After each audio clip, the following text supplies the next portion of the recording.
Porque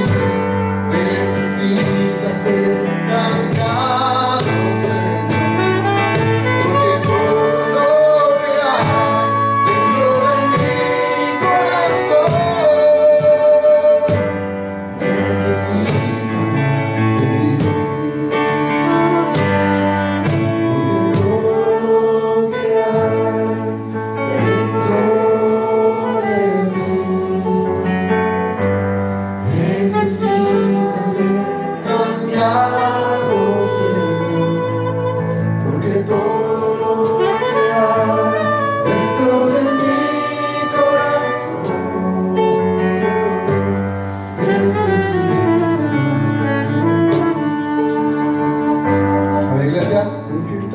lo que hay dentro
Oh,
Gracias te damos, Padre.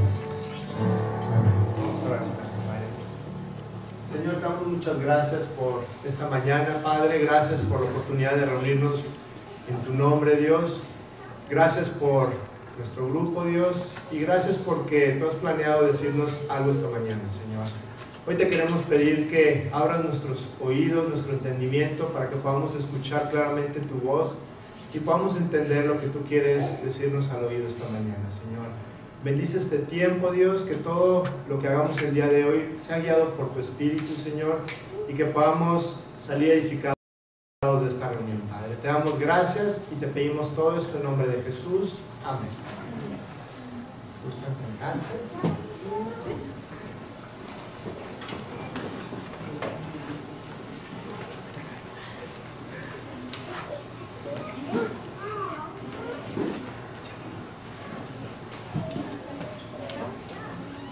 Muy bien. El día de hoy vamos a hablar acerca del Espíritu Santo. Vamos a ir viendo varios versículos y pues les pido que no los busquen. Aquí los voy a ir yo proyectando, entonces, porque como son...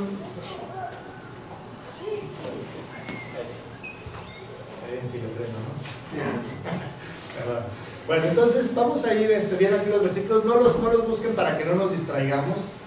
Vamos a platicar acerca del Espíritu Santo. Cada vez que nosotros nos reunimos y empezamos, por ejemplo, esta mañana nuestra reunión, nosotros oramos y le pedimos a Dios que a través de su Espíritu Él nos vaya hablando. Y realmente no es una costumbre, no solamente así como que el formato de cada domingo de que tenemos que orar antes de empezar, sino que realmente nosotros entendemos que el Espíritu Santo es el que guía estas reuniones, el que habla nuestras vidas. Por mucho que una persona prepare lo que va a decir, realmente el impacto siempre lo da Dios. No importa si yo me sé muy bien todo lo que voy a exponer esta mañana, realmente le pedimos a Dios que nos guíe porque su Espíritu es el que habla nuestras vidas de una manera muy especial. ¿Quién es el Espíritu Santo? Vamos a empezar para resolver esta pregunta. Ahí está. En 2 Corintios 3:17 dice: porque el Señor es el Espíritu, y donde está el Espíritu del Señor, allí hay libertad. O sea que el Espíritu Santo es Dios. El Señor es el Espíritu, dice la Biblia. Dios es uno, pero al mismo tiempo es tres, ¿no? Y es uno de estos misterios que la Biblia nos muestra, que realmente son muy difíciles para entender con nuestra mente humana, con nuestro razonamiento humano, ¿no? Hay gente que trata de explicar al Espíritu Santo como el agua, por ejemplo, ¿no? Que puede estar en tres estados, ¿no? Si nos acordamos de nuestra clase de biología de quinto de primaria, estado sólido, líquido y gaseoso, ¿no? Sin embargo, el problema es que estos tres estados no pueden existir al mismo tiempo. Otra persona trataba de explicarlo como un hombre que al mismo tiempo es papá, es hijo y es esposo, no tiene tres funciones, pero es una sola persona. Bueno, el problema del Espíritu Santo, de Dios Padre y de Dios Hijo, es que son tres personas diferentes. Entonces realmente no hay un ejemplo con el cual podamos nosotros explicar el Espíritu Santo, pero Dios así lo describe en su palabra. Y vamos a irnos a la Biblia, a entender exactamente cómo Dios explica qué es el Espíritu Santo y cómo funciona, cuáles son las funciones que Él tiene. Y tenemos que partir de esta base, que el Espíritu Santo es Dios. Antes de partir, cuando Jesús estuvo pisando esta tierra, y él sabía que iba a terminar su ministerio en este mundo y que iba a partir a la eternidad, él se voltea con los apóstoles y les dice: oigan, les conviene que yo me vaya, ¿no? Y ellos le decían: no, ¿cómo crees? No, que no te pase esto, le decía Pedro, que esto no te acontezca. No hay que ir a Jerusalén porque dices que ahí te van a matar y que te van a hacer todo lo que tú nos has platicado. Sabes que mejor no vayas. Y Jesús les decía: les conviene, así tiene que ser, les conviene que yo me vaya porque va a venir alguien después de mí. Dice Juan 16:7: pero yo os digo la verdad, os conviene que yo me vaya, porque si no me fuera, el Consolador no vendría a vosotros, mas si me fuere, os lo enviaré, ¿no? Entonces, realmente tú no puedes ver el día de hoy a Jesús. Jesús sabía que su tiempo en esta tierra era limitado, aproximadamente 33 años. Pero Él sabía que nosotros teníamos una necesidad de guía, de dirección, de consuelo, muchas cosas que ahorita vamos a ir viendo. Y él decía, por eso les conviene que yo me vaya, porque Dios va a regresar de otra forma, y va a regresar para vivir y estar con ustedes todo el tiempo. Esa parte a nosotros como creyentes que nos mueve, ¿no?, a buscar a Dios, a vivir de una mejor manera, a leer su palabra, a todas estas cosas que antes no nos ocurrían. Ese es el Espíritu de Dios viviendo dentro de nosotros. Realmente convenía que Jesús se fuera, porque después iba a venir el Espíritu Santo, que ya no iba a estar entre las personas, sino que iba a estar viviendo dentro de las personas. Dice Romanos 8, 9 y 10, mas vosotros no vivís según la carne, sino según el Espíritu, si es que el Espíritu de Dios mora en vosotros.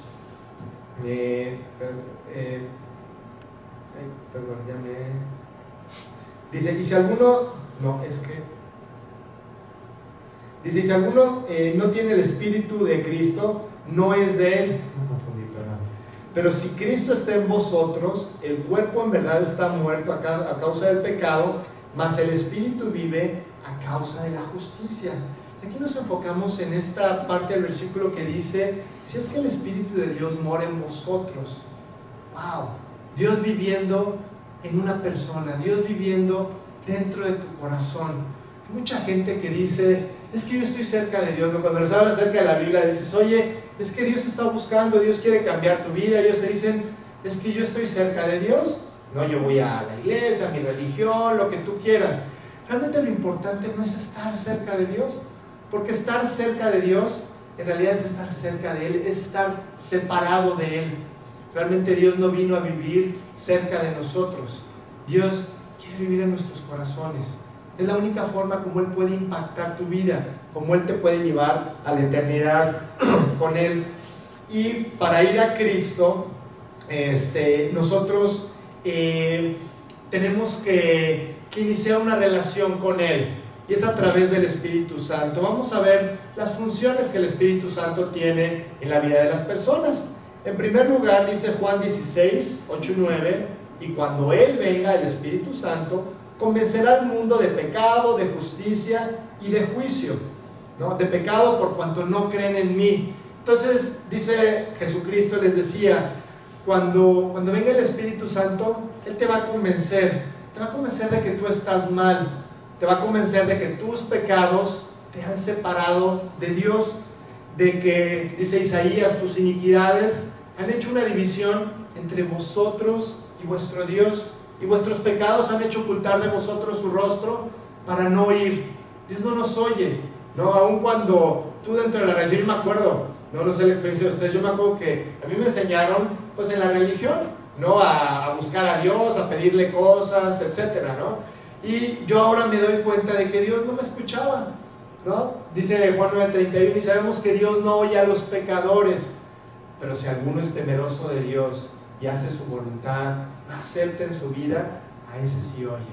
Realmente Dios nos convenció a través del Espíritu Santo de que estábamos mal, y dice el pasaje, nos convenció de pecado, de justicia y de juicio, de que somos pecadores, de que Dios es justo y que nosotros merecemos un juicio por esos pecados que nosotros hemos cometido, ¿no? Y al mismo tiempo el Espíritu Santo nos convence del amor que Dios nos tiene, ¿no? No sé si a ustedes les ha pasado, estoy seguro que sí. Hay veces que tú dices, Dios, en verdad tú me amas, o sea, de repente pasan cosas en tu vida, pasas por ciertas circunstancias o ves algo en donde dices, Dios, de verdad que tú me amas, de verdad yo sé que tú tienes amor. Dice Jeremías, con amor eterno te he amado, por eso te prolongué mi misericordia. Dios, yo sé que tú me amas. Todos aquí entendemos perfectamente que Dios nos ama. Esto no es otra cosa más que el Espíritu Santo hablando de esta forma a nuestras vidas, ¿no? Entonces, bueno, platicamos de cómo lo primero que pasa en la vida de una persona es que a través del Espíritu Santo él se va dando cuenta de que es un pecador. Dice Mateo 9:13, y pues de aprender lo que significa misericordia quiero y no sacrificio, porque no he venido a llamar a justos, sino a pecadores al arrepentimiento. Si una persona se considera justa, pues Dios no puede hacer nada, ¿no? No lo puede justificar, no puede entrar a vivir a su vida. Esa persona realmente no necesita a Dios, o por lo menos eso cree, ¿no? Porque en realidad todos necesitamos a Dios. Pero cuando tú dices, yo soy una buena persona, yo no le hago mal a nadie, yo ayudo al prójimo, soy un buen esposo, un buen padre, entonces realmente Dios no puede llegar a la vida de una persona. Pero cuando de repente tú te das cuenta de quién eres, es el Espíritu Santo hablando y diciéndote, oye, estás mal, tienes que cambiar. A lo mejor eres una persona humanamente buena, pero en los términos de Dios, por supuesto que nadie cumplimos con el estándar. Necesitábamos que alguien nos convenciera, necesitábamos que alguien nos bajara de nuestro orgullo y nos hiciera ver que realmente a los ojos de Dios estamos separados de Él y estamos mal. Después de que tú recibes a Cristo, después de que el Espíritu Santo hace ese trabajo en ti y tú vas y reconoces quién eres, lo que has hecho, como delante de Dios tú no te puedes justificar, entonces el Espíritu Santo empieza a hacer una serie de cosas, empieza a hacer un trabajo muy específico encaminado a que tú seas semejante a Cristo. Y a mí esto se me hace increíble. Tú ves los evangelios, tú ves la forma de comportarse de Jesús ante los enemigos, ante los amigos, ante lo que tenía y lo que no tenía. Dices, qué padre que Dios nos dé la oportunidad de podernos parecer a Jesucristo mismo. Dice Gálatas 2:20, con Cristo estoy juntamente crucificado, y ya no vivo yo, mas vive Cristo en mí, y lo que ahora vivo en la carne, lo vivo en la fe del Hijo de Dios, el cual me amó y se entregó a sí mismo. Ya no vivo yo, ya vive Cristo. Cristo está viviendo en mí. Cristo está transformando mi corazón, mi vida, mi mente, mis acciones. Y bueno, aquí realmente tenemos que entender algo. Tú y yo no nos podemos parecer a Jesús por nosotros mismos, ¿no? Esta es otra de las cosas que yo traía en la mente esto, ¿no? Que tengo que ser una buena persona, que tengo que portarme bien y me tengo que parecer a Jesús.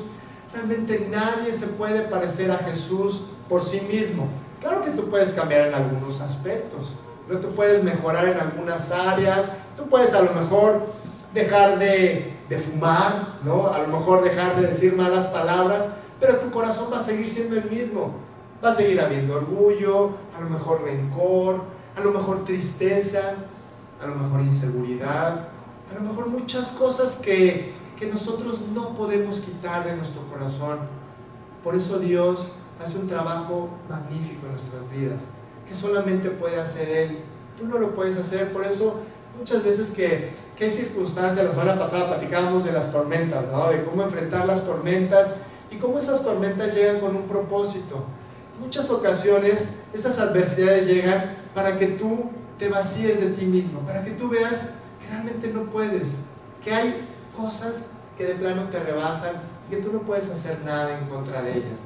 Es en donde vas con Dios y le dices, Dios, tú haces este trabajo en mí. Sabes, mi personalidad, mi forma de ser, mis hábitos, no los puedo cambiar. No puedo ser una persona diferente. Entonces Dios es donde dice, perfecto, yo sí lo puedo hacer. Yo sí te puedo hacer una persona diferente. Pero no es hasta que nosotros realmente ponemos nuestra vida en completo control en manos de Dios. Y hablando de esto, hablábamos ahorita de cuando tú invitas a Cristo a tu vida y empiezas a hacer estos cambios. Dice la Biblia que Dios nos pone un sello, ¿no? Y es una enseñanza muy padre. Dice Efesios 1:13, en Él también vosotros, habiendo oído la palabra de verdad, el evangelio de vuestra salvación, y habiendo creído en Él, fuisteis sellados con el Espíritu Santo de la promesa. ¿No? En la antigüedad se mandaban cartas. El hombre siempre se ha tratado de comunicar. Ahorita pues ya casi no se usa, ¿no? Ya son puros emails, ¿no? Pero antes era lo más común, ¿no? Mandaban cartas y había mensajeros, había mucha gente que se dedicaba a esto, a ser los que llevaban las cartas de un lado a otro. Y realmente las cartas pues en sí no tenían mucho valor. Bueno, obviamente pues lo que la gente escribía y todo tenía algún valor, ¿no? Pero las cartas que estaban selladas, que tenían el sello del rey, por ejemplo, esas cartas tenían muchísimo valor, ¿no? Lo que hacían ellos es que hacían la carta, la doblaban, le ponían un poco de cera derretida y con el anillo del rey, que tenía una figura especial, ¿no? Lo sellaban y era una carta que tenía muchísimo valor, ¿no? Y bueno, pues dice la Biblia que nosotros somos cartas expedidas de parte de Dios, y son cartas que tienen un sello, el sello del Espíritu Santo. Tu vida está sellada con el anillo de Dios, con el Espíritu Santo. Este sello sirve para que nosotros seamos identificados, para que todos sepan de quién somos y de dónde venimos, y cuál es el propósito que nosotros tenemos en nuestra vida. Y esto nos tiene que hacer pensar, esto nos tiene que hacer meditar en realmente cómo estoy yo viviendo mi vida. Mi vida está sellada. Si yo invito a Cristo a mi corazón, tiene su sello en mí, ¿no? Pero realmente yo tengo que estar viviendo honrando ese sello, honrando esa presencia de Dios en mi vida. Todos tienen que saber de quién soy y a quién sirvo, ¿no? Tenemos el sello del Rey. Nuestra carta, nuestra vida, en verdad vale muchísimo, porque Dios ha decidido estampar su firma en nuestros corazones. Otra de las actividades del Espíritu Santo, o de las funciones, además de ponerle un sello a nuestra vida, es glorificar a Dios a través de cada creyente. 1 Corintios 6, 19 y 20. ¿O ignoráis que vuestro cuerpo es el templo del Espíritu Santo, el cual está en vosotros, el cual tenéis de Dios, y que no sois vuestros? Porque habéis sido comprados por precio. Glorificad pues a Dios en vuestro cuerpo y en vuestro espíritu, los cuales son de Dios. Nuestro cuerpo es el templo del Espíritu Santo, ¿no? Y esto es algo que también tiene que estar en nuestra mente todo el tiempo, ¿no? Para todos, para los jóvenes es muy importante. No todo lo que tú haces, no todo lo que tú ves, todas las acciones que tú realizas, realmente tienes que pensar siempre que Dios está viviendo en tu corazón, si es que tú ya lo invitaste. Si Cristo vive en tu vida, realmente tu cuerpo es su templo. Tienes que cuidar tu cuerpo, tienes que guardar tu cuerpo, ¿no? Porque realmente Dios está viviendo dentro de él. Tú eres el templo de Dios, dice el libro de Hechos. Si bien el Altísimo no habita en templos hechos de mano, como dice el profeta, el cielo es mi trono y la tierra el estrado de mis pies. ¿Qué casa me edificaréis?, dice el Señor, o cuál es el lugar de mi reposo. ¿No hizo mi mano todas estas cosas? Yo les tengo que decir que esta no es la casa de Dios. Una iglesia, cuando tú vas por la calle, que por cierto aquí hay muchas, ¿no? Esas no es la casa de Dios, porque Dios no ha decidido vivir en edificios, sino que ha decidido vivir en el corazón de las personas. ¿O ignoráis que vuestro cuerpo es el templo del Espíritu Santo? Tú eres la casa de Dios. Tú eres el templo en donde Dios vive, ¿no? Entonces, que todo, dice también la Escritura, que todo lo que hagas, sea de palabra o de hecho, hacedlo todo en el nombre del Señor, glorificando a Dios, ¿no? Tú eres la casa de Dios. Realmente a través del Espíritu Santo lo que tú tienes que hacer es glorificar a Dios, es darle siempre la gloria a Dios, que todo lo que tú hagas sea para glorificarlo a Él y no a ti mismo. Antes de Cristo, así éramos, así somos, ¿no? En donde queremos llamar la atención, que de alguna manera sobresalir. Todos tenemos diferentes personalidades y todos de alguna u otra manera encaminamos esta parte en una forma diferente, pero en el fondo queremos nosotros glorificarnos a nosotros mismos. Estamos concentrados en lo que yo puedo ser, en lo que yo puedo tener, en lo que yo puedo alcanzar, para que la gloria sea mía. Y aquí Dios dice, no, el objeto de la gloria tiene que cambiar. Cuando tú invitas a Cristo, la gloria ya no debe de ser para ti, sino que todo lo que hagas sea para Dios, que lo que alcances sea para darle la gloria a Dios, que todo sea una buena excusa para glorificar a Dios. Y eso solamente a través del Espíritu Santo. También el Espíritu Santo está en nosotros para consolarnos en los momentos de tristeza, en los momentos de aflicción. Dice 2 Corintios 1 del 3 al 4, bendito sea el Dios y Padre de nuestro Señor Jesucristo, Padre de misericordias y Dios de toda consolación, el cual nos consuela en todas nuestras tribulaciones. Ojo aquí, en todas nuestras tribulaciones, para que podamos también nosotros consolar a los que están en cualquier tribulación, por medio de la consolación que nosotros somos consolados por Dios. Fíjate como una función muy importante que tiene el Espíritu Santo es cubrir una necesidad que todos nosotros tenemos. Dios está dispuesto y está tratando de consolarnos en todas las cosas. Me llama la atención que dice en todas nuestras tribulaciones. Todos tenemos tribulaciones pequeñas, medianas, grandes o inmensas. Y realmente Dios está tratando de llamar nuestra atención esta mañana y decir, oye, yo te quiero consolar, es parte de lo que yo quiero hacer en ti.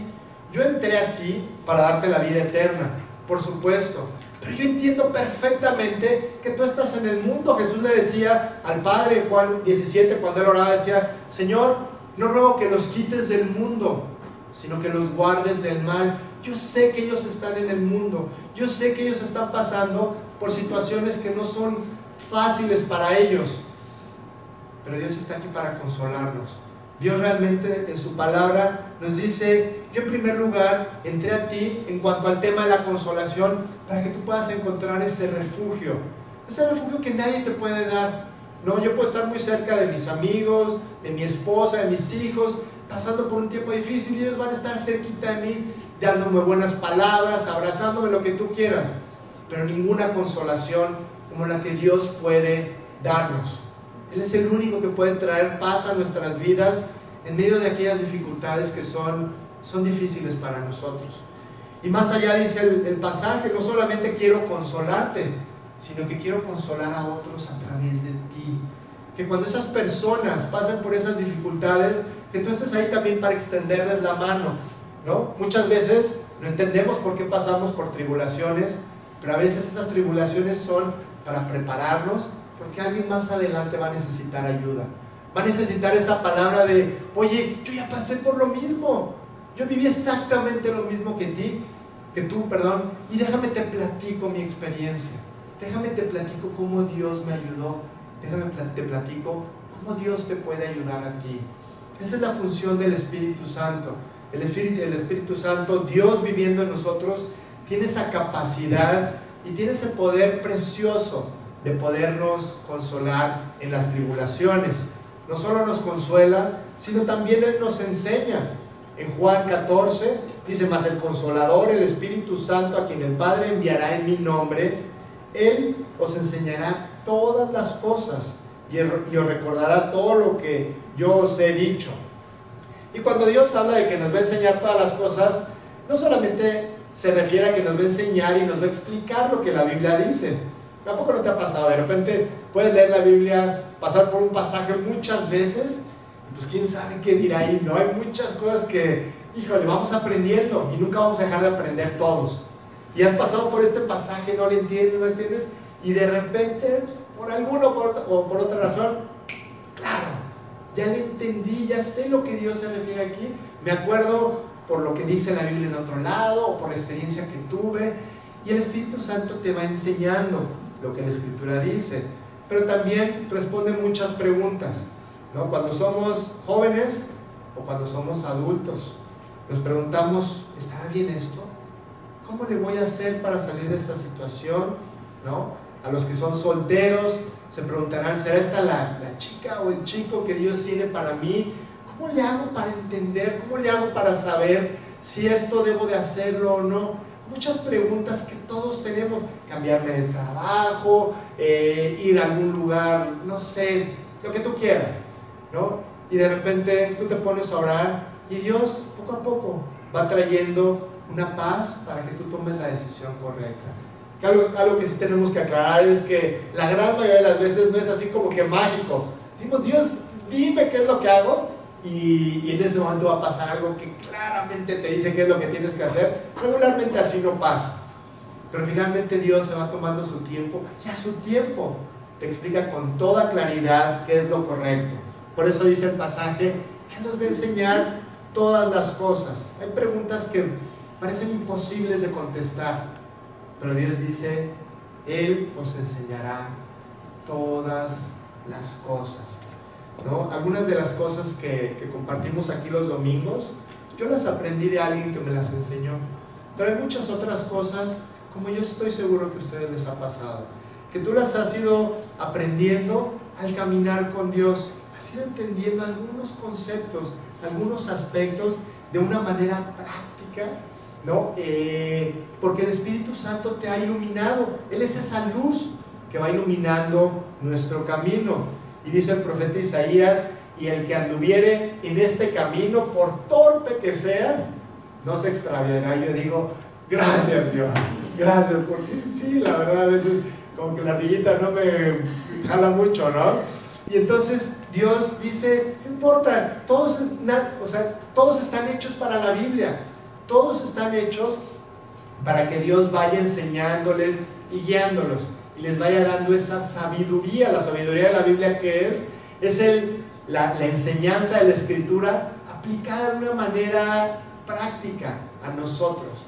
Ese es un hombre sabio, según los términos de Dios. No una persona que sabe mucho, no la que se sabe toda la Biblia de memoria, sino aquella persona que es capaz de aplicar todos estos principios de una manera práctica. También dice la Biblia que el Espíritu Santo produce fruto. Yo sé que muchos de ustedes se van a saber este versículo. ¿Cuál es el fruto del Espíritu? Amor, gozo, paz, paciencia, benignidad, bondad, fe, mansedumbre, templanza. No, contra tales cosas no hay ley. Debemos hacer estos vasos de barro vacíos de nosotros mismos, para que Dios pueda producir esos frutos, para que seamos aquellos árboles plantados junto a corrientes de aguas, que da su fruto en su tiempo y su hoja no cae, y todo lo que hace, ¿qué dice? Prosperará. No, así realmente Dios quiere que nosotros seamos. Los frutos del Espíritu, a lo mejor muchos sé que se lo saben, ahorita los dijeron de memoria, pero no sé si se han dado cuenta que antes ahí en Gálatas habla de los frutos de la carne, ¿no? ¿Se saben los frutos de la carne? ¿No? Son aquellos frutos que realmente Dios nos dice que producimos nosotros mismos, si nosotros no estamos bajo la guía y bajo el dominio de Dios.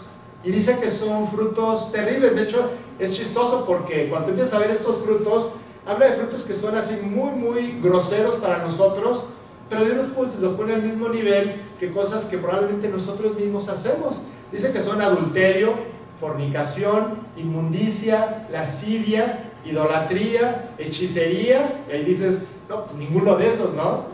Y después dice enemistades, pleitos, celos, iras, contiendas, disensiones, ¿no? Y bueno, sigue ahí con la lista, ¿no? Realmente esto es lo que tú y yo producimos, esto es lo que hay en nuestro corazón, ¿no? Muy contrario a los frutos del Espíritu. Gracias a Dios, en verdad, que podemos nosotros producir esto. De hecho, lo dije mal, no son los frutos del Espíritu, es el fruto del Espíritu. Es un fruto que lleva todas estas cosas. Tú no puedes decir, no, pues de estos 4 de 9 más o menos, ¿no? No, Dios produce todo. El amor, cuando tú tienes amor, tienes gozo, tienes paz, tienes paciencia, y va produciendo esto en la vida de las personas. Tenemos que ser esos vasos de barro, vacíos de nosotros mismos, para que Dios entonces pueda producir todas estas cualidades en nosotros. También otro de los aspectos, hablando del Espíritu Santo, es que Él nos enseña también a orar. Dice Romanos 8:26, y de igual manera el Espíritu nos ayuda en nuestra debilidad, pues ¿qué hemos de pedir como conviene? No lo sabemos, pero el Espíritu mismo intercede por nosotros con gemidos indecibles. El Espíritu Santo nos enseña a orar. Yo estuve unos 10 años más o menos en escuelas religiosas, en donde de alguna manera pues Dios estaba ahí presente, ¿no? Pero cuando yo me convertí, yo me di cuenta de algo. Yo no tenía la menor idea de cómo orar. Y de hecho me acuerdo de las primeras reuniones que teníamos ahí con los amigos de la iglesia, que decían, bueno, vamos a orar por la comida o vamos a orar por lo que sea. Y decía, que no me pidan a mí, por favor, que no volteen a verme a mí. Y obviamente cada vez que yo decía eso, ¿qué creo que pasaba? A ver, Santiago, ¿quieres guiarnos? Y realmente yo no tenía la idea de cómo orar, ¿no? Y déjate la forma, ¿no? Déjate híjole, qué palabras uso y todo esto. sino el fondo, que eso era lo importante, qué pedirle a Dios, cómo dirigirme a Dios. O sea, yo me daba cuenta de que estaba hablando con Dios. O sea, la oración no es así pues cierro los ojos y digo unas palabras, amén, y ya, no, lo que sigue. O sea, realmente cada vez, aun cuando oramos, cuando hacemos oraciones pequeñas, cuando oramos para comer, o cuando hacemos oraciones pequeñas, tú te estás parando delante de Dios y le estás pidiendo o le estás agradeciendo algo enfrente de Dios. ¿Te imaginas la magnitud de esto? Nosotros no sabemos orar, naturalmente no sabemos orar. Necesitamos que el Espíritu Santo nos enseñe, nos guíe, nos dé la capacidad de orar de una manera correcta. Y realmente podríamos seguir hablando de las características del Espíritu de Dios viviendo en la vida de los creyentes. Estuve checando cuántos adjetivos tiene el Espíritu Santo, cuántos adjetivos le da Dios al Espíritu Santo. Me parece que son como unos 40 adjetivos, ¿no? El Espíritu de gloria, el Espíritu de paz, bueno, hay muchísimos, ¿no? Muchos adjetivos que Dios le va poniendo al Espíritu Santo, porque tiene muchas funciones, porque nos ayuda de tantas maneras diferentes. Sin embargo, hay un problema. Hay alguien que se opone al Espíritu Santo. Hay alguien que no permite que el Espíritu Santo vaya desarrollando todas estas funciones. O sea, ahorita vamos platicando de todos estos temas y dice, qué padre, ¿no? Qué padre que realmente Dios pueda hacer tantas cosas por mí y tantas cosas en mí. Sin embargo, hay alguien que detiene todas estas capacidades que el Espíritu Santo tiene. Y ese alguien eres tú. Eres tú mismo. Tú y yo nos oponemos, nuestra naturaleza, nos podemos oponer a ese trabajo que Dios quiere hacer en nosotros. Y las consecuencias de pecar en contra del Espíritu Santo son trágicas. Realmente limitamos el trabajo que Dios puede hacer en nuestras vidas. Por eso tú de repente ves creyentes que lo ves y oran para pedirle a Dios, o personas, ¿no? que reciben a Cristo, ¿no? Y de repente pasa el tiempo y no ha pasado nada en la persona. Oye, pero fue muy claro aquella vez, esa persona con lágrimas, orando, le pidió a Dios que lo perdonara, le dijo que le quería entregar su vida, y de repente lo ves ahorita viviendo de una manera totalmente contraria a esa decisión. ¿Qué pasó? Bueno, lo que pasó es que esa persona se opuso al trabajo del Espíritu Santo. ¿Cómo nos oponemos al trabajo del Espíritu Santo? Bueno, pues podemos nosotros mentir, dice la Biblia, en contra del Espíritu Santo. Es una forma de oponernos a Él. Y en el libro de Hechos hay una historia que es pues muy impactante, la verdad, la historia de Ananías y Zafira, ¿no? Unos creyentes de la iglesia en donde en este momento todo el mundo está decidiendo dejar absolutamente todo. Venden sus casas, venden sus terrenos, venden sus propiedades y dicen, para la causa, ¿no? Para esta nueva iglesia hay muchas necesidades, vamos a trabajar para Cristo, vamos a unirnos en todos los sentidos y vamos a vender todo y vamos a ponerlo aquí. Y estas personas, esta pareja, Ananías y Zafira, ellos dicen, pues sí, vamos a hacerlo, pero a nuestra manera, ¿no? Vamos a vender una heredad, de ahí nos quedamos nosotros con una partecita y la otra pues sí, lo damos para la causa. Y dijo Pedro a Ananías, ¿por qué llenó Satanás tu corazón para que mintieses al Espíritu Santo y sustrajeses del precio de la heredad? Reteniéndola no se te quedaba a ti, y vendida no estaba en tu poder. ¿Por qué pusiste eso en tu corazón? No has mentido a los hombres, sino a Dios. Al oír Ananías estas palabras, cayó y expiró. Y vino un gran temor sobre todos los que oyeron. Realmente ellos estaban mintiendo hacia el Espíritu Santo, dice aquí el pasaje. Ellos estaban aparentando que eran tan generosos como Bernabé, como todos los demás creyentes, que realmente estaban entregando todos. Que están entregando todo lo que ellos tenían y todo lo que ellos, todos sus bienes y sus propiedades. Y realmente Dios aquí trajo un juicio muy fuerte. Ellos murieron en ese momento. Y este juicio lo trajo para que nosotros como creyentes y los creyentes de esa época se dieran cuenta de lo serio que es el pecado, de la hipocresía, de aparentar que nosotros estamos viviendo para Dios, estamos entregándole todo, pero en realidad nos estamos quedando con una parte. En realidad hay cosas que no queremos soltar. Y yo siempre les he dicho, Dios no quiere vidas perfectas. Tú puedes decir, oye, pero, híjole, pues yo la riego y hay cosas que yo hago que no están bien y que... No se trata de que seamos perfectos. Se trata de que nosotros estemos en un proceso de mejora en nuestra relación con Dios, que vayamos entregando poco a poco todas aquellas cosas que nosotros sabemos, que no haya cosas que tú digas, ¿sabes qué, Dios? Esto sí de plano, yo no te lo entrego. Esta área, yo no te la voy a dar. Esta área es mía y yo me la quedo. Y tenemos un pie en las cosas de esta vida, en las cosas de este mundo, y otro pie en Dios, otro pie en su palabra, ¿sabes? No vamos a poder resistir mucho tiempo así. No sé si ustedes han ido alguna vez a esquiar en nieve, o esquiar en agua también aplica, ¿no? ¿Qué tienes que hacer con los esquís? Pues los tienes que poner derechitos, ¿no? Porque ¿qué pasa si los abres un poquito? Pues empieza a avanzar y de repente empieza a hacer una cosa que en gimnasia se llama el split, lo que es muy doloroso, por cierto, ¿no? Entonces haces el split espiritual. ¿Por qué? Porque un pie está aquí y el otro está en el otro lado y se van separando, son opuestas. Las cosas de Dios y las cosas del mundo son totalmente opuestas. Tú no puedes estar viviendo en una parte para Dios y en otra parte para el mundo. No, realmente era lo que ellos estaban haciendo. Ellos decían, ¿sabes qué, Dios? Te entregamos una parte, pero hay otra parte que no te queremos entregar. Queremos vivir en las cosas que nosotros queremos de esta vida. Entonces Dios condenó de una manera terrible. Ellos eran creyentes tibios. ¿No se acuerdan lo que dice el libro de Apocalipsis? Yo conozco tus obras, que ni eres frío ni caliente. Dice, ojalá fueses frío o caliente, pero por cuanto eres tibio y no frío ni caliente, ¿qué dice? Te vomitaré de mi boca. Dice Dios, podemos ser tibios, no podemos estar jugándole al cristiano. Realmente Dios es muy serio. Dios es muy serio en sus promesas, en lo abundante que es su amor, su prosperidad, su bendición, su paz. Y también es muy serio en las consecuencias de no vivir para Él.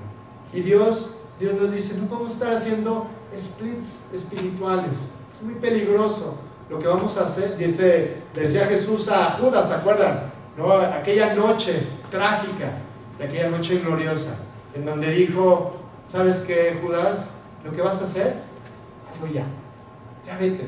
Vas a ir a entregarme, hazlo ya, ¿no? Y es una enseñanza que a nosotros Dios nos da. Lo que tienes que hacer, aquello que tienes que entregar, no porque vayamos a entregar a Jesús, pero aquello que hay en nuestro corazón, que Dios nos ha mostrado, que tenemos que arreglar y que tenemos que cambiar, vamos a hacerlo ya. No posterguemos nosotros estas decisiones. Dice también en 1 Tesalonicenses 5:19, no apaguéis al Espíritu. Podemos nosotros apagar al Espíritu Santo. Lo apagamos precisamente cuando vamos postergando estas decisiones, cuando Dios nos dice que hagamos algo y que nosotros no lo hacemos. Y pasan los días, los meses y los años y nosotros no hacemos eso que sabemos que tenemos que hacer. Vamos posponiendo nuestras decisiones. Otra forma como nosotros pecamos en contra del Espíritu es en Efesios, que dice, y no contristéis al Espíritu Santo de Dios, con el cual fuisteis sellados para el día de la redención.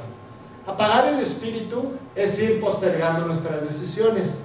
Contristar al Espíritu o entristecerlo es estar pecando deliberadamente, haciendo esas cosas que nosotros sabemos que no tenemos que hacer. No es el pecado. Hay mucha gente que cuando tú le hablas de Cristo, el pecado como que es un término ya muy, ¿cómo se dice? Muy rudimentario, ¿no? O muy pasado de moda. El pecado, ¿no? Y yo les digo, bueno, te voy a decir lo que es el pecado, en términos prácticos. El pecado es todas aquellas cosas que tú sabes que están mal. No hay una lista de pecados. No hay una lista de cosas que esto sí se puede hacer y esto no se puede hacer. Lo que tú sabes que está mal, eso es pecado. Y cuando nosotros estamos pecando y pecando, y a cada rato estamos pidiendo perdón por lo mismo, dice la Biblia que nosotros estamos contristando al Espíritu Santo, ¿no? Nosotros estamos entristeciéndolo. Y el versículo 30 dice, no contristéis al Espíritu Santo.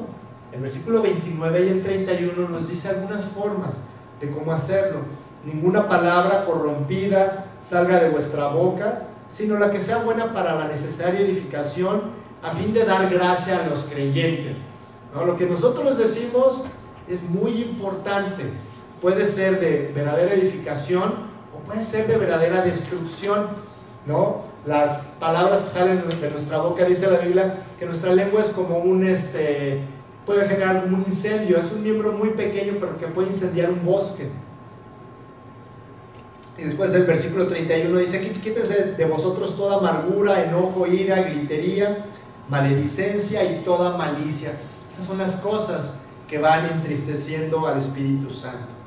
Bromas de doble sentido, cuando insultamos a alguien, cuando ofendemos, cuando criticamos, cuando chismeamos, ¿no? Cuando vamos a un mal lugar donde no tenemos que ir, cuando en internet o en la televisión andamos viendo cosas que no debemos. Todas estas cosas son las cosas que van entristeciendo al Espíritu Santo. Y es impresionante porque, o sea, cuando tú hablas de entristecer al Espíritu de Dios o entristecer a Dios, o sea, realmente tú lo puedes ver así como en términos de la tristeza de nosotros, ¿no? Pues qué mala onda, se entristece, ¿no? Te voy a decir cómo describe Dios esta tristeza que Él tiene cuando nosotros pecamos. ¿Se acuerdan de esta parte en Lucas 22?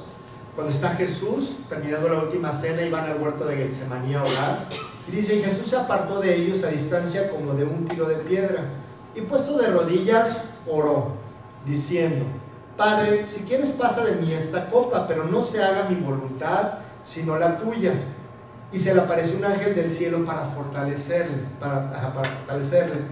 y estando en agonía, esta es la palabra a la que quería llegar, en agonía oraba más intensamente, y era su sudor como grandes gotas de sangre que caían hasta la tierra.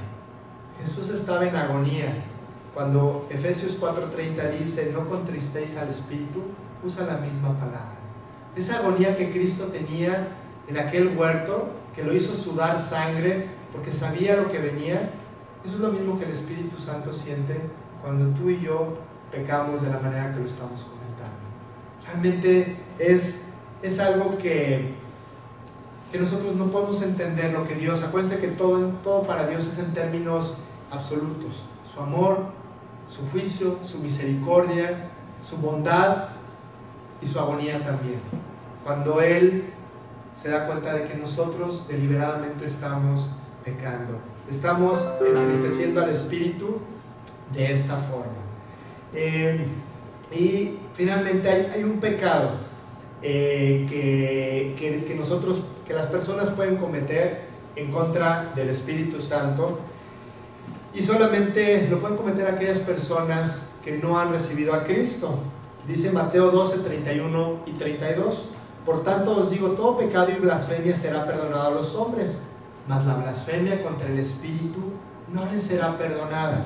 A cualquiera que dijera alguna palabra contra el Hijo del Hombre le será perdonado, pero al que hable contra el Espíritu Santo no le será perdonado ni en este siglo ni en el venidero. Realmente tú puedes pensar que hay pecados que Dios no perdona. Te puedes preguntar: ¿cómo Dios puede perdonar a un asesino? ¿Cómo puede perdonar a alguien que hace algo muy malo? Dios perdona todos los pecados, menos la blasfemia contra el Espíritu Santo. En este momento, cuando Jesús dice estas palabras, los fariseos le están diciendo: tú tienes demonio, Jesús, ¿no? Cuando habla de la blasfemia contra el Espíritu Santo, tenemos que meterlo en el contexto de esta plática de Jesús con los fariseos, y que le dicen: sabes que todo lo que tú estás haciendo, Jesús, no lo estás haciendo porque tengas a Dios, no, realmente Dios no puede hacer esas cosas a través de una persona. Ellos están rechazando la autoridad del Espíritu Santo, están rechazando la capacidad que Dios tiene de entrar a vivir a una persona. Y cuando nosotros hacemos eso, Dios dice: ese pecado es el único que yo no puedo perdonar, porque cuando llegues al cielo, Dios te va a decir: ¿dónde está el Espíritu Santo? ¿Aceptaste a Cristo en tu vida? ¿Aceptaste el regalo de salvación? ¿O tú decidiste seguir en tus propios términos, pensando que tú podías alcanzar la salvación por tus buenas obras o por tus buenas acciones? Rechazaron a todos esos llamados que Dios hacía a sus vidas, porque Él dice: aquí yo estoy a la puerta y llamo. Si alguno oye mi voz y abre la puerta, entraré a él y cenaré con él y él conmigo. Estas personas dijeron, no, yo no quiero abrir la puerta de mi corazón a Dios. Esa puerta que solamente tiene una chapa por dentro. Dios no la puede abrir, no puede doblegar nuestra voluntad.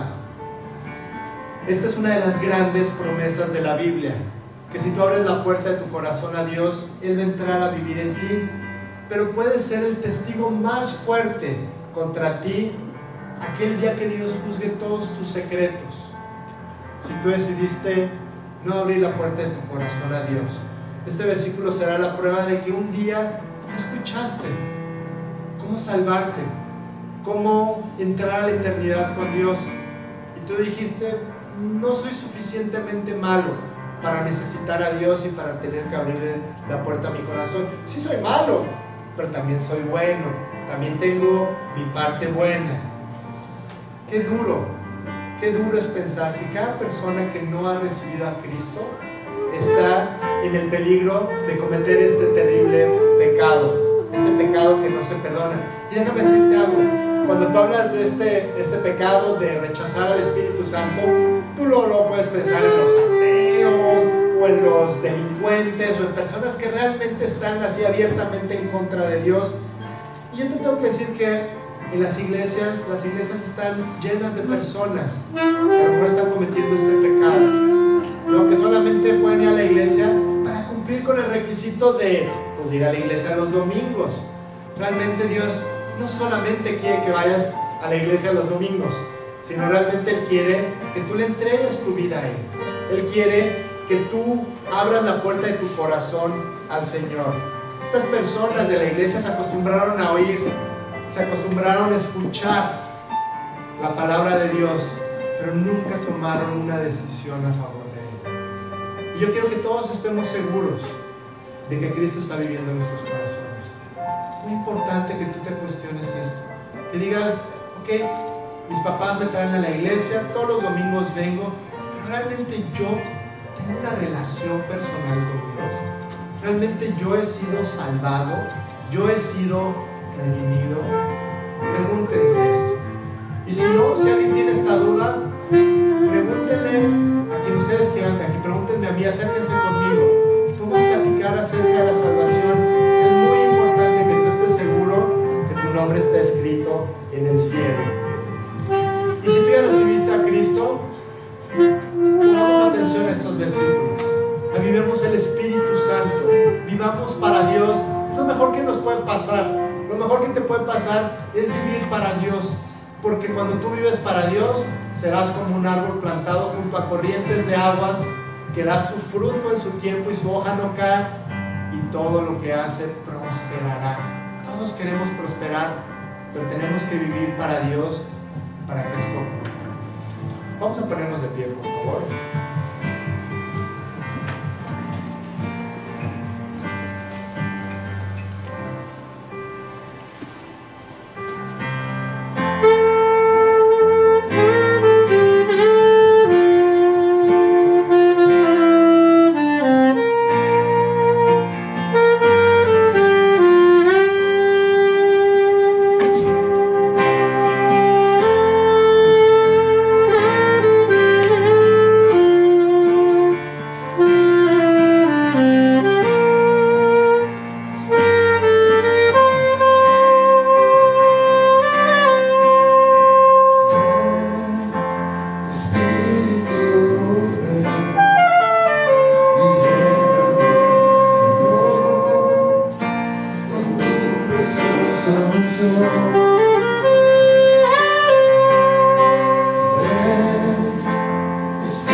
Gracias, Padre, te damos en esta tarde, en esta mañana, Señor, por tu Espíritu Santo en nuestro lugar, Señor.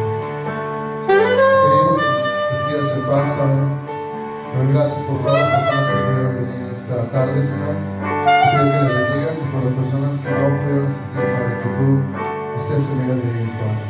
En el nombre de Cristo Jesús.